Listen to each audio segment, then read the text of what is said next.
Wabash Plain Dealer reporter Nick Van Heest bringing you tomorrow's headlines. Tomorrow's headlines is basically a sneak peek at what's going to be in the paper edition of the Plain Dealer tomorrow.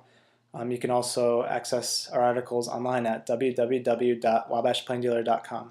Links to our online articles can be found on our Facebook and Twitter pages as well. Leading off tomorrow is a story I wrote. I attended the county commissioner meeting this morning.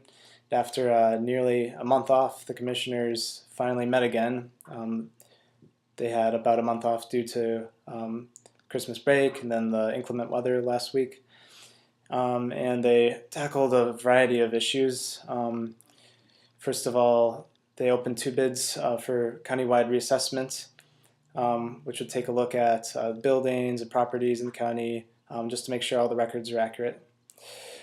Also, the commissioners appointed Scott Givens as chair for 2014 and Brian Hoppert as vice chair. The position of chair and vice chair switches every year.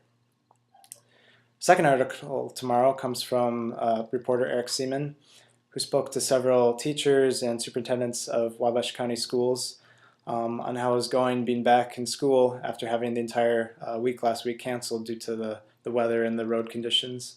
And the general consensus seems to be that they're happy to be back.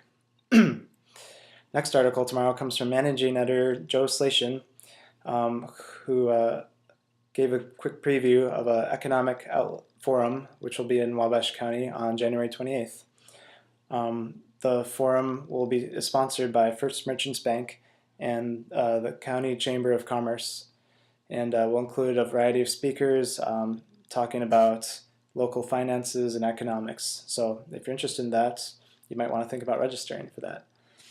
Our final front page article is another one I wrote. It's kind of an update on the county filings for the primary election, which will be held in May rather. Just a few of the names of the people who have recently filed to run for election. Leading off our sports page in tomorrow's paper comes from sports reporter Justin Shockey, who spoke with the wrestling coaches up at Northfield and Southwood. He spoke to them about how they are preparing for upcoming competitions, especially with having to take a lot of time off due to the weather conditions and the roads last week, and basically how they're preparing without having had a lot of practice recently. Well, this concludes tomorrow's headlines. Feels like spring outside, so why not step outside and enjoy the day? Have a great day.